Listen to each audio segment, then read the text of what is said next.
Improperly installed or unmaintained gutters will often have these water overflow marks, called tiger stripes. This gutter is not pitched properly and is surrounded by trees, causing it to become clogged with leaves.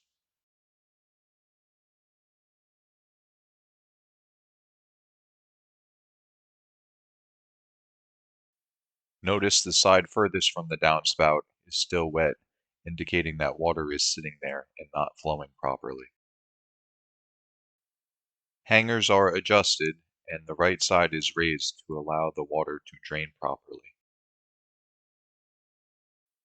Water is used to clean as well as test proper flow to the downspout.